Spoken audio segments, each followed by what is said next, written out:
Hi everyone, this is a quick video for everybody out there who are considering buying an electric vehicle. We're just generally curious about them and want to know how to charge. I'm in the US, so keep that in mind as the focus here will be about EV charging in 2023 in America. If you're a homeowner with access to a garage, then the most straightforward way to charge is to charge at your home.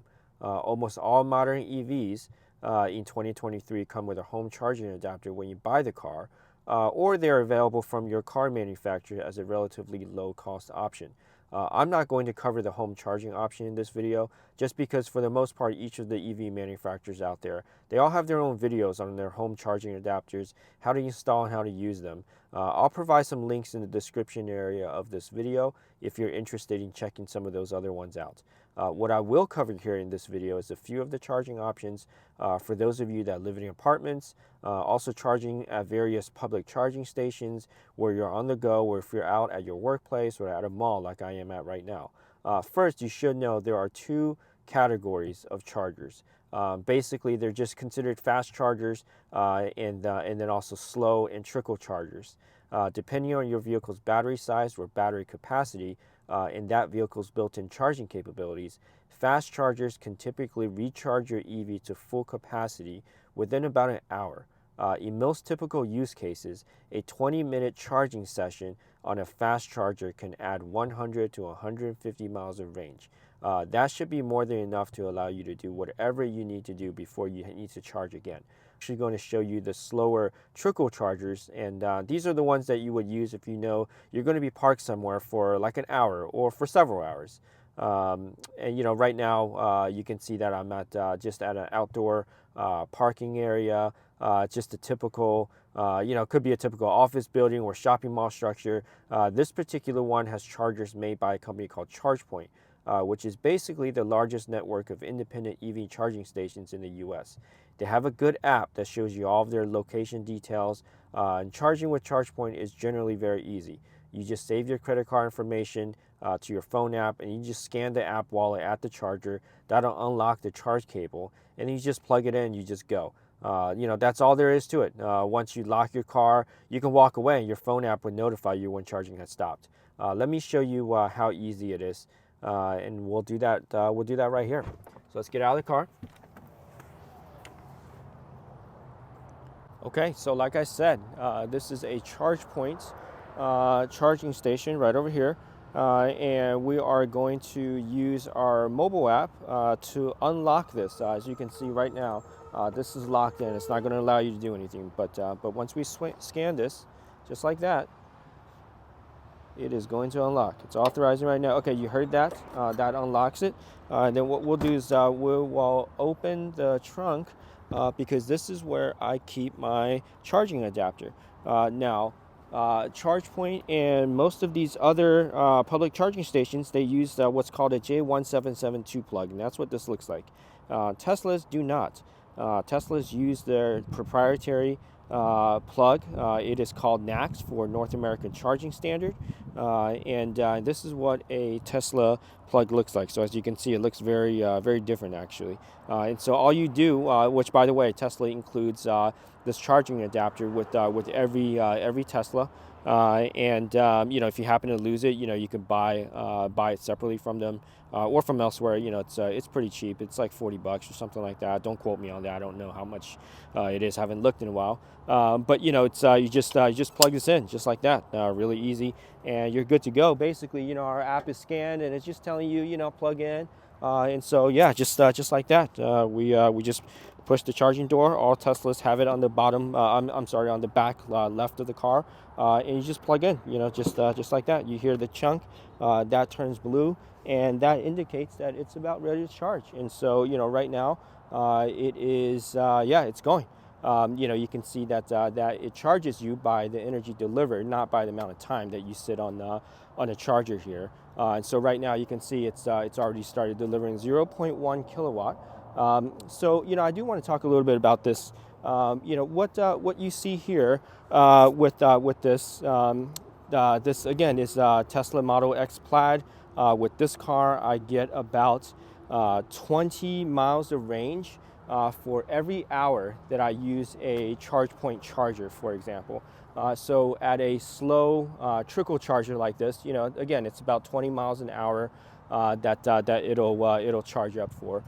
So you know, if you charge it, if you sit here for let's say 8 hours, right? You know, you can do the math. That's about 160 miles of range that it'll add back. And for 160 miles of range, sitting on this thing for 8 hours, it's actually only going to cost me about $20, $19 to $20 or so. And you know, again, you can do the math, and that's obviously a lot cheaper than gas. You know, $20 to go 160 miles. That's pretty darn good. And so, you know, we're obviously not going to stay on this thing for very long. I'm just doing this for a video.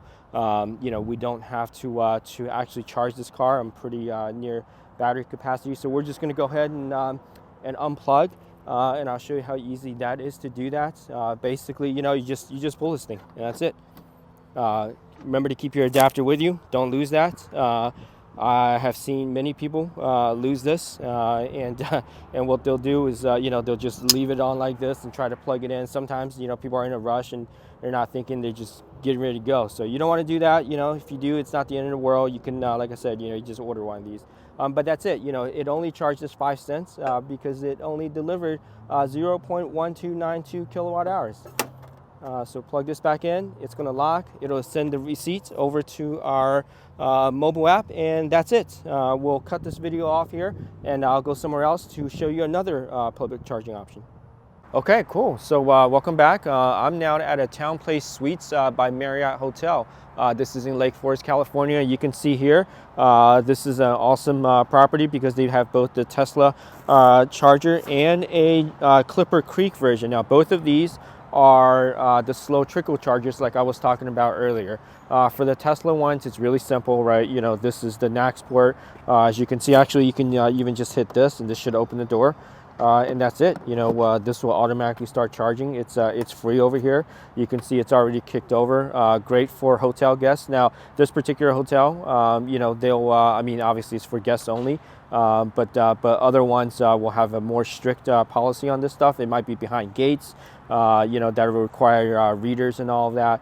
And so this one, I happen to know, I've stayed here before, and I know that that it's free, so it's all good. We're going to unplug over here. You know, like I said, that was just a test, and we're just for this video. And that's it for this one. And then, of course, the Clipper Creek one. These are very popular with hotels and apartment communities. The J1772, just like the ChargePoint one. This one I'm actually going to have to use the adapter for, just like what we did last time. Easy enough. You know, just show you again. This one I actually do have to push the port, and that's it. You know, now you can hear it's clicked over. So you can see, well, you can't, maybe you can. This indicator has turned green. I'm not sure if you can see that, and that indicates that, yeah, it's charging. So it's charging now.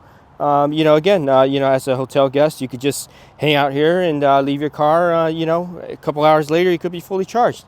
All right, we'll go ahead and unplug. Put this back in. Proper etiquette is that, you know, if you can always should always plug these things back in. A lot of times, you know, people would just leave it there. You know, you could do that too, but you know, better if they have one of these to plug that back in. Okay, that's it for these two. I'll go somewhere else. Hopefully, an apartment community will have a free spot, and I'll show you there. Okay, so we're back. Here we are at an apartment community. This is a fairly, you know, it's fairly high-end apartment community, and they have free charging all throughout this apartment community's parking garage.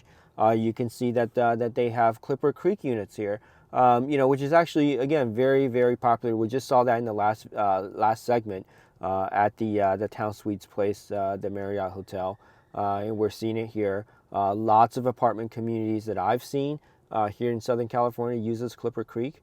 You know, you'll see this particular one. It says, please no backing into stalls. Well, you know, it's a little bit more of a challenge for Tesla because, like I showed you earlier, all Teslas have the charging port on the rear of the car, which is why you always see Teslas backing into to charging stalls. But, you know, these cables are long enough, so it'll reach. You know, it's sometimes, you know, it'll be a tight fit, but it will reach. I have tried A lot of these, the ones that even they say you can't back into them, where you shouldn't back into them. So it'll actually still work. A lot of these apartment communities in Southern California, anyways, charging is free. It's just part of your rent. They don't charge you anything extra. It's I wouldn't say a lot. Maybe it's a little bit of a mixed bag. There is an apartment community just 2 blocks over from this particular one. They charge you a $300, just like a quote unquote setup fee. So you pay this $300 one-time charge, and you can just use it however much you want over the lifetime of your lease. This particular community, like I said, they don't charge you extra. So charging is free. There's a limited number of charging units, placed throughout the community. So sometimes you're not going to be able to get to them, especially if you're getting home like late at night. But for the most part, I've found at several apartment communities, it's fairly easy, to find one of the available ones here. Even though we're in Southern California, it's kind of the land of Teslas. There are just millions and millions of Teslas around the road, and you can still find apartment communities with plenty of free charging. Like I said, the other one's $300 setup fee. I've seen a few apartment communities that are $50 a month. They'll just add a $50 a month EV surcharge to your rent amount. But if, either way you look at it, $50 a month or $300, kind of like a lifetime fee, you never, unless you're going on road trips, right? Often, for the most part, for your day-to-day stuff, you never have to pay for gas. You never have to waste time at a gas station. It's all just free or for some very economical cost. If you're on the road, you could use DC fast charging or one of those pay-per-use, trickle chargers that I showed earlier.